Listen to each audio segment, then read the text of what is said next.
Imagine you're driving down the highway at like 60 miles an hour. Hmm. You grip the steering wheel, and when you turn it 10 degrees to the left, you expect the car to drift exactly 10 degrees to the left. Right. I mean, it's a mechanical guarantee. You just trust the machine. Exactly. You trust it.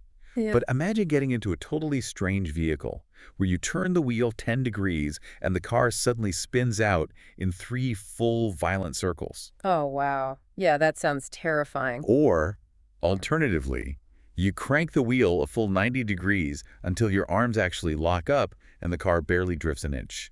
You would feel completely disconnected from the machine. Yeah, it would be an absolute nightmare. You'd have zero predictability, which means you have zero control over your own trajectory.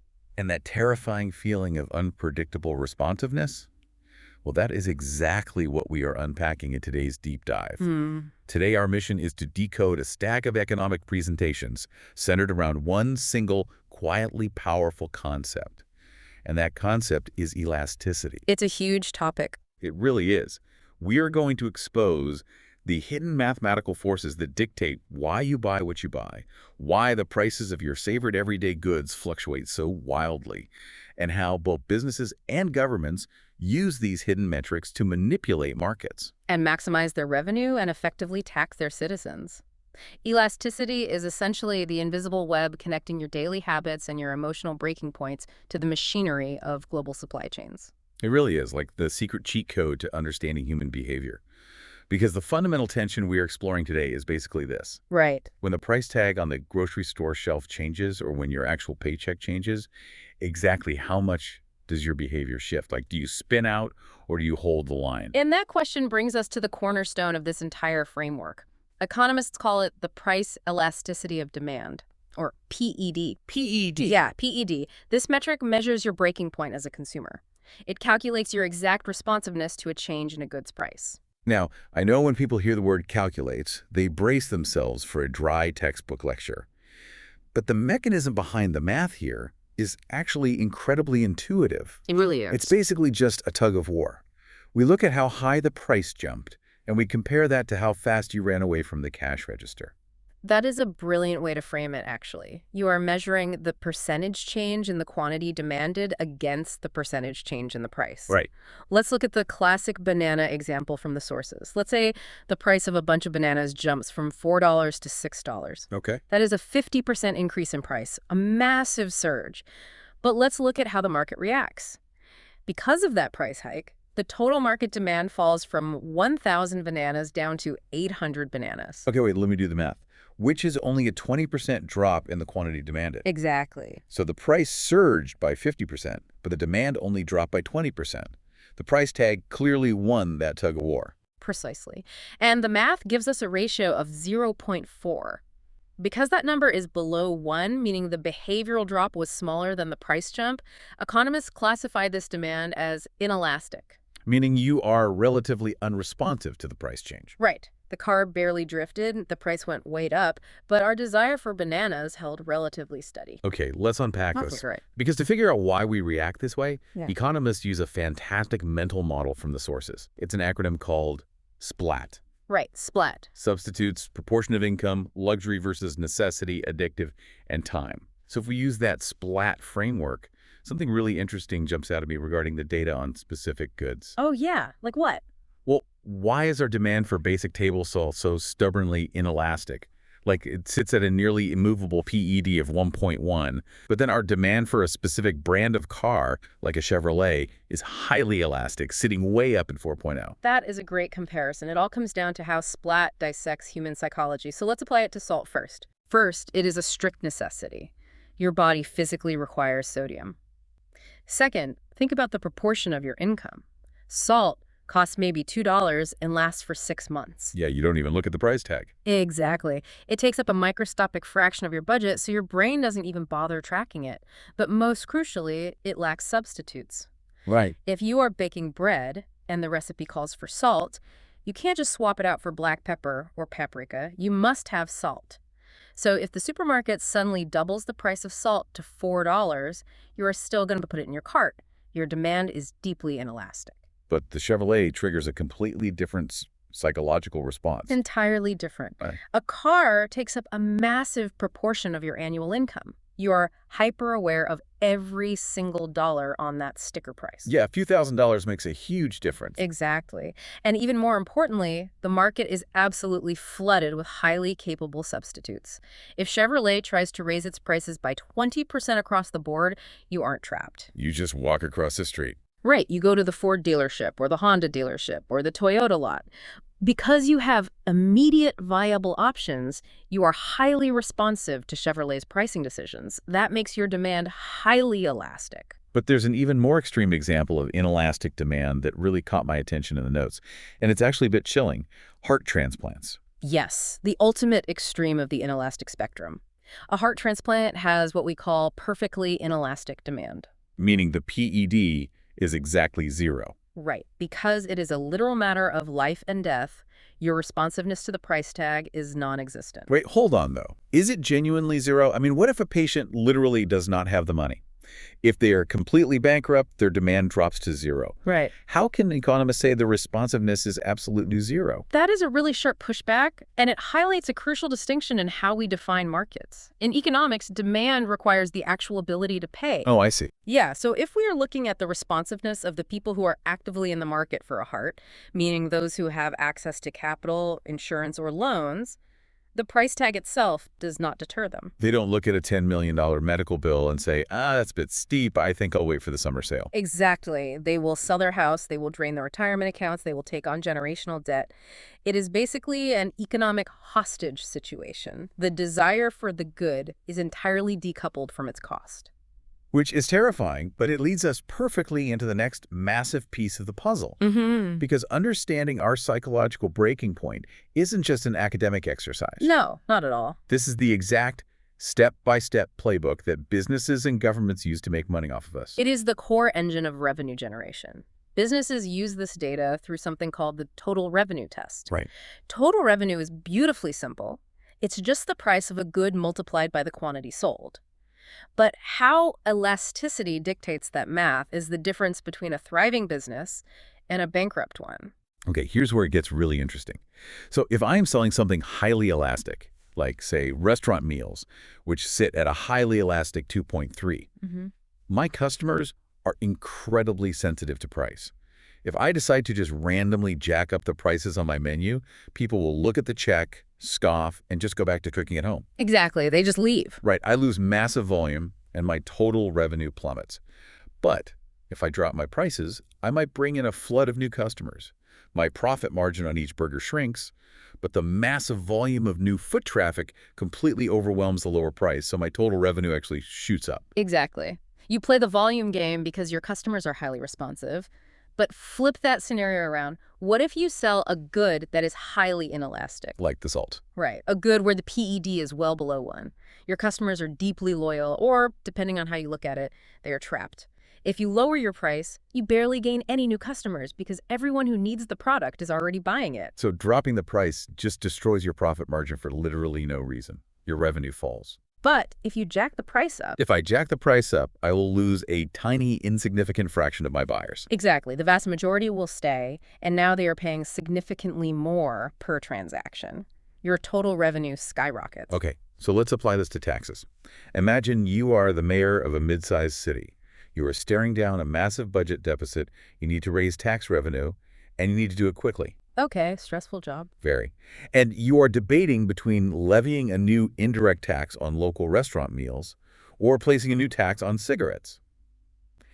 If we look at the elasticity data, it feels like taxing an addictive good, like cigarettes, is just a guaranteed, almost cynical money maker for the government. It is absolutely cynical, and the math completely validates your instinct. If you, as the mayor, tax restaurant meals, the cost of eating out goes up for the consumer. Right, because the restaurants pass the tax on. Exactly. And because restaurant meals are highly elastic luxuries, consumers will simply change their behavior to avoid the tax. They stop going to diners. The local restaurants suffer, the waiters lose tips, and the city government collects almost no tax revenue because the taxable transactions have simply stopped happening. The tax defeated its own purpose. But if you target the smokers... Yeah, what happens then? If you target the cigarettes, you are dealing with a completely different animal because of the A in our SPILA acronym. Addiction. Right. Addiction severely limits a human being's ability to find substitutes or consciously change their behavior.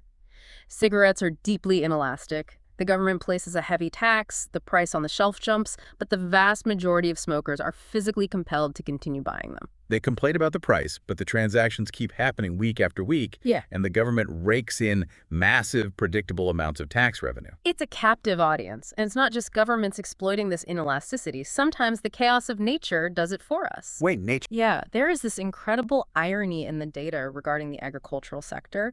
You would logically assume that a terrible crop season, say a massive unseasonal drought, destroys half of the nation's wheat harvest. You'd think that would absolutely devastate the farmers financially. Well, yeah, it feels like common sense. Less product to sell should mathematically mean less money in your pocket. It feels like it should, but we have to look at the elasticity of the consumer.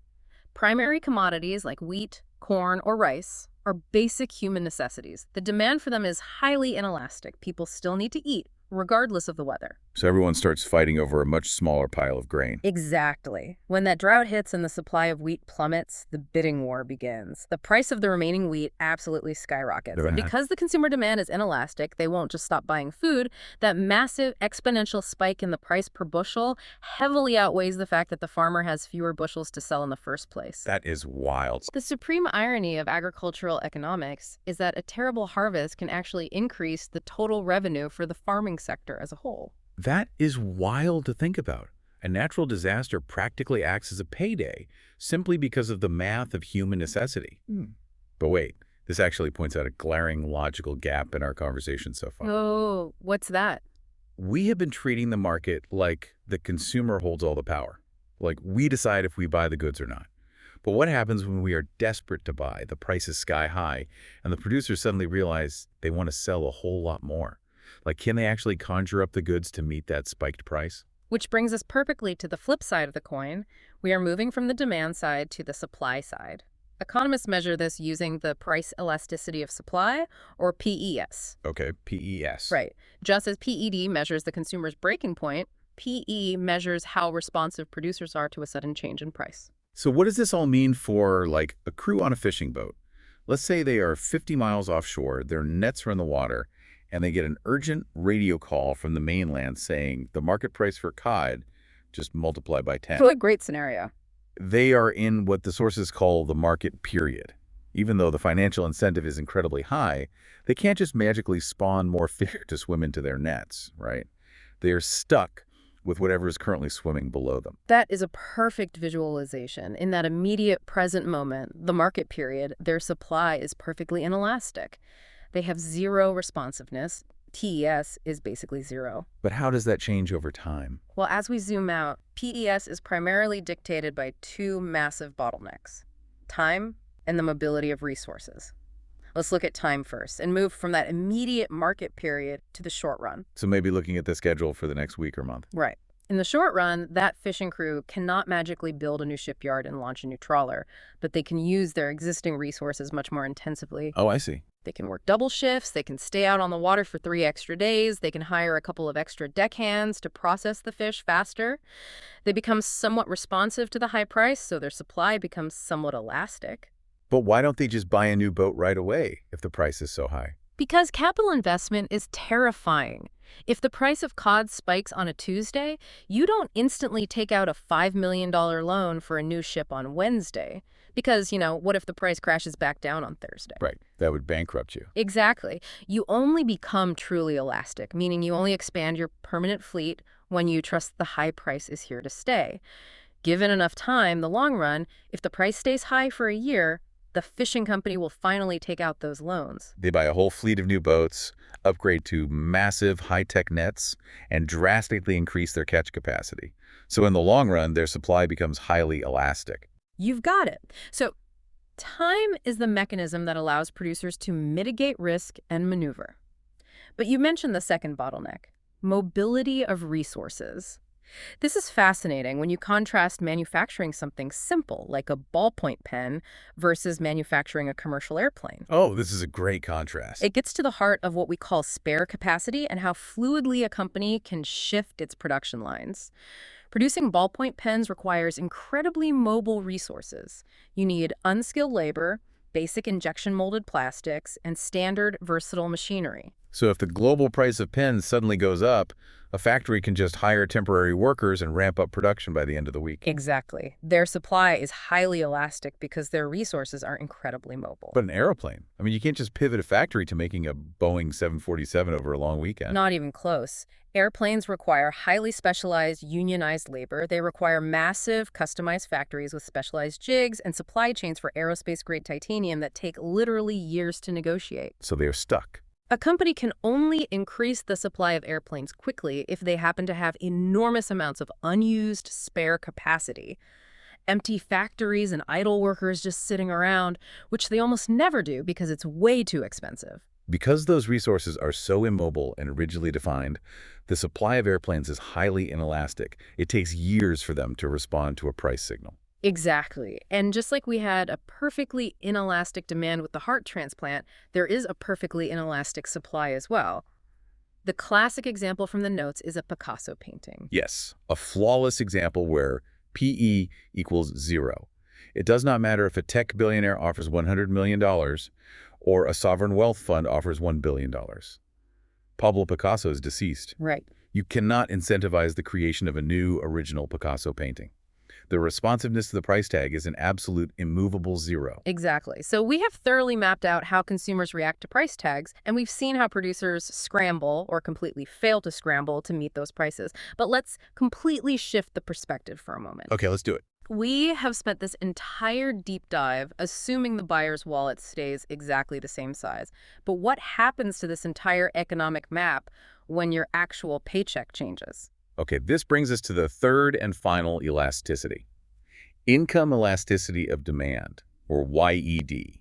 And this requires a major shift in how we visualize the market. It does. For YED, we are going to pretend that the price tags in the store stay exactly the same.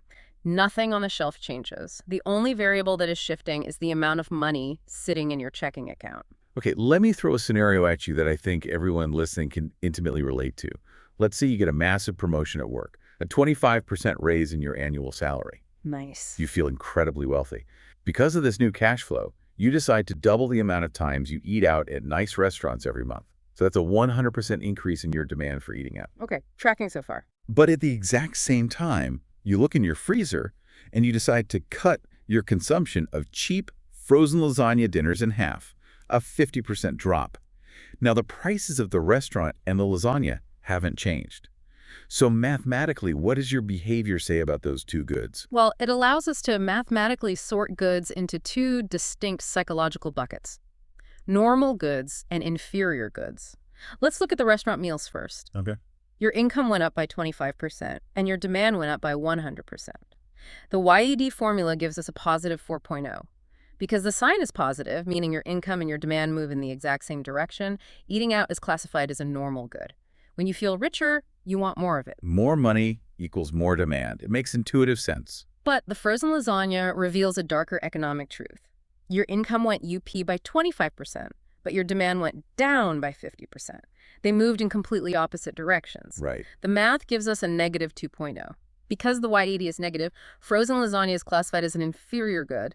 Inferior goods are basically survival mechanisms. It's the stuff you buy just to make it until payday, and the absolute second you have extra cash, you abandon them. Like used cars, instant ramen noodles, secondhand clothing. Precisely. They are goods you purchase out of constraint, not preference. But we actually need to look a bit closer at the normal goods, the ones with a positive YED, because economists split them into two further subcategories: necessities versus luxuries. Break the psychology of that down for me. Think about your basic weekly groceries or the rent for your apartment. If your income miraculously doubles overnight, you don't start eating twice as many apples or try to live in two identical apartments at the same time. That would be absurd. Right.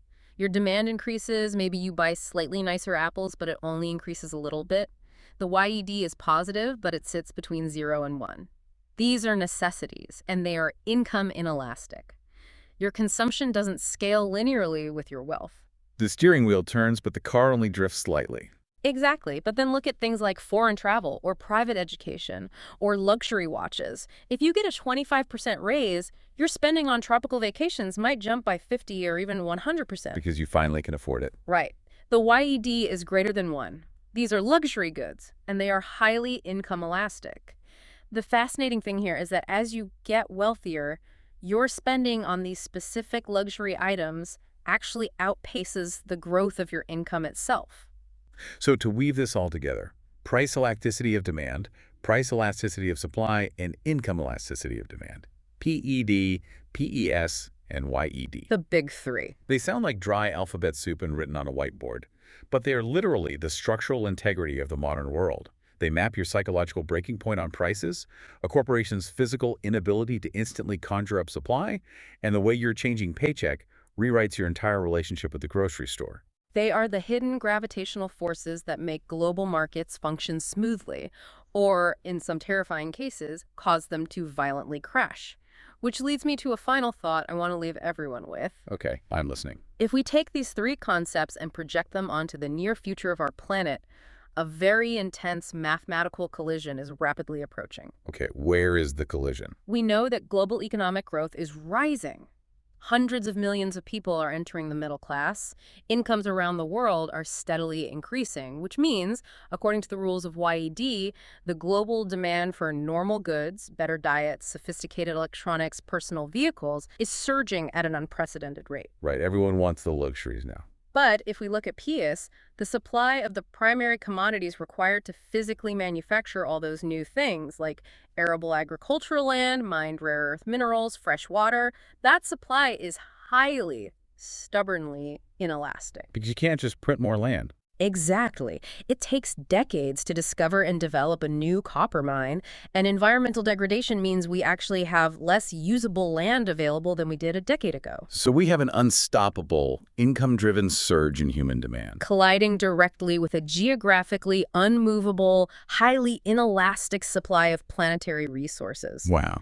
The mathematics of elasticity tell us that when an unstoppable force meets an unmovable object, the pressure doesn't just disappear, it has to release somewhere. And in economics, it usually releases in the form of massive, volatile, system-breaking price spikes. That's a scary thought. It is. I invite everyone listening to look around your world today. Look at the soaring prices of real estate, of food, of energy, and ponder exactly where that global breaking point might finally snap. That is a heavy but incredibly vital question to walk away with. It turns out, when millions of people turn the steering wheel all at once, the whole machine might just spin out. Thanks for joining us on this deep dive, everyone. We will catch you next time.